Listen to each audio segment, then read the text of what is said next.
আজ রান্না করে দেখাবো নিরামিষ দিনের জন্য পনিরের দুর্দান্ত স্বাদের একটা রেসিপি মশালা পনির। তার জন্য আমি এখানে 500 গ্রামের মতো পনির নিয়েছি আর পনিরগুলো এভাবে চৌকো করে কেটে নিয়েছি। এবারে পনিরের টুকরোগুলোর মধ্যে পরিমাণ মতো নুন আর হলুদ ভালো করে মাখিয়ে নেব।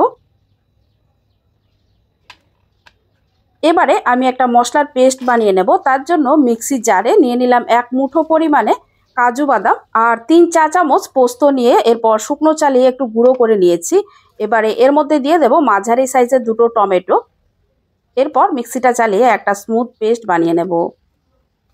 এরপর চুলায় একটা কড়াইতে পরিমাণ মতো সাদা তেল গরম করে নিয়ে এর মধ্যে কিছু গোটা গরম মশলা ফোড়ন দিয়ে দেব। এতে আছে 3টে থেতো করা এলাচ, 4টে লং, ছোট 2 টুকরো দারচিনি, একটা স্টার এনিস, 4-5টা গোলমরিচ আর ছোট 2 টুকরো জাবিত্রী আর 1/4 টিস্পুনের মতো নিয়েছি গোটা জিরে। ফোড়নটাকে কিছুক্ষণ ভেজে নিয়ে এর মধ্যে মশলাটা দিয়ে দিলাম। মশলাটা দেওয়ার সময় কিন্তু চুলার আঁচটা আমি একদম কমিয়ে নিয়েছি, যেহেতু এর মধ্যে কাজু বাদাম দেওয়া আছে তাই কড়াইয়ের তলায় লেগে যাওয়ার সম্ভাবনা আছে। মশলাটা কড়াইতে দিয়ে লো আছে অনবরত নেড়ে চেড়ে তেলের সাথে ভালো করে মিশিয়ে নিয়ে এরপর চুলার আঁচটা একটু বাড়িয়ে দিলাম। এবারে দিয়ে দিলাম 1/3 টিস্পুনের মতো আদা বাটা, 1/2 টিস্পুন দিয়ে দিলাম কাঁচা লঙ্কা বাটা, ঝালটা আপনারা আপনাদের স্বাদ অনুযায়ী দেবেন।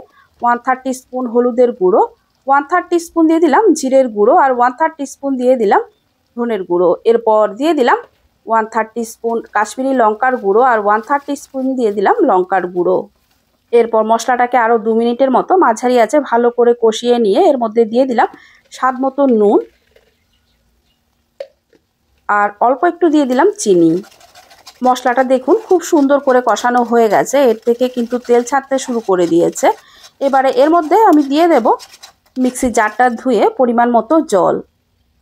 মশলা পনিরের গ্রেভিটা আমি একটু ঘনই রাখবো, তাই জলের পরিমাণটা আমি একটু কমই দিলাম।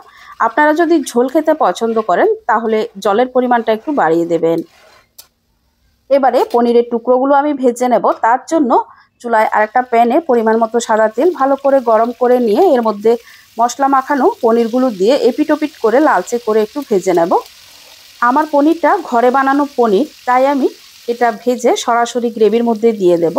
আপনারা যদি গ্রোসারি শপ থেকে কিনে থাকেন তাহলে পনিরটাকে ভেজে 10 মিনিটের মতো উষ্ণ গরম জলে একটু ভিজিয়ে রাখবেন, তাহলে পনিরটা রান্নার পর খুবই সফট হবে।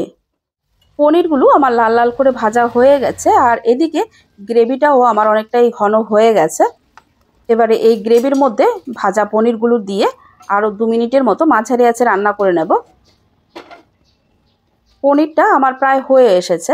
এবারে এর মধ্যে আমি দিয়ে দিলাম বেশ কিছুটা ধনেপাতা কুচি আর দিয়ে দেব 1/3 টিস্পুনের মতো গরম মশলা গুঁড়ো, 1 টিস্পুন দিয়ে দেব ঘি।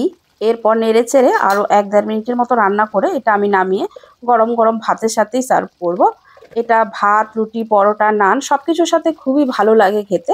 আপনারা অবশ্যই একবার আমার মতো রান্না করে খেয়ে দেখতে পারেন। আমার মনে হয় নিরামিষ দিনে পনিরের এরকম একটা লোভনীয় রেসিপি থাকলে আর কিছুই লাগে না।